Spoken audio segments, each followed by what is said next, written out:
Assalamu alaikum. Welcome to BD Views. I am Mursaleen Siddiqui. The political landscape of Bangladesh is currently undergoing a seismic shift. Following the fall of the fascist Sheikh Hasina regime on August 5th, the Bangladesh Nationalist Party (BNP) is positioning itself to lead the nation. In a landmark move, Tareque Rahman officially assumed the role of chairman and held his first formal exchange with the country's leading editors and senior journalists at a hotel in Bonani. While the event was intended as a friendly meet and greet, it was defined by a moment of brutal, necessary honesty from one of the country's most persecuted media figures, Mahmudur Rahman, the editor of Amar Desh. Mahmudur Rahman did not mince words. Addressing Tareque Rahman directly, he said, "Tareque Rahman, you have not been in the country for 17 years. You do not know what has happened here. You are listening to what your people have told you, and now you are listening to what your new friends in the media are telling you." This comment has sparked a wave of debate. Critics and social media influencers have been quick to dismiss Rahman's words as arrogant or out of touch, arguing that in the digital age, being physically absent doesn't mean being uninformed. However, to focus on the semantics of physical presence is to completely miss the profound structural warning Mahmudur Rahman was delivering. He wasn't questioning Tareque Rahman's intelligence. He was questioning the integrity of the information ecosystem surrounding him. To understand the weight of this warning, we must look at the cautionary tale of Sheikh Mujibur Rahman, which Mahmudur Rahman used as a historical parallel. He noted that Mujib, having been absent during the Liberation War, relied entirely on the narratives provided by those around him and external interests. By failing to grasp the raw, unvarnished reality of the struggle, his administration eventually faltered. The core of Mahmudur Rahman's argument is the danger of information gatekeeping. For 17 years, Tareque Rahman lived in exile. During his time, his primary windows into Bangladesh were the people physically closest to him. History shows that political leaders in exile are often surrounded by individuals who filter information to suit their own interests or to keep the leader in a comfort zone. More concerning is the sudden influx of new friends from the media. Mahmudur Rahman highlighted a chilling similarity between the journalists now crowding around Tareque Rahman and those who once formed the media shield for Sheikh Hasina. Under the previous fascist regime, many media houses and editors stayed silent, while journalists like Ruhul Amin Ghazi were tortured or left to die in prison without treatment.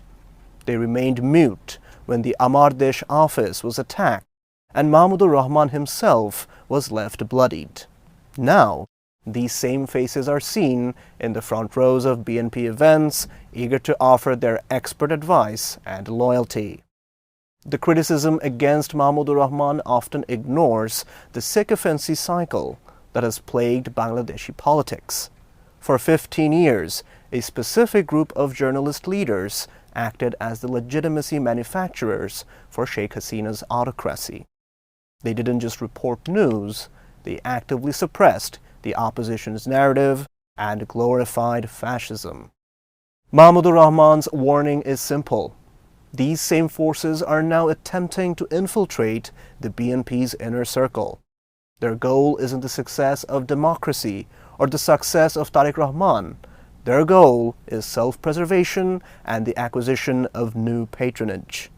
If Tareque Rahman accepts their version of the last 17 years as the absolute truth, he risks making the same fatal mistakes as his predecessors. Critics argue that Tareque Rahman was connected via video calls and managed the party from London, implying he knows everything. While true for administrative tasks, digital connection cannot replace the lived experience of facing a mafia state on the ground.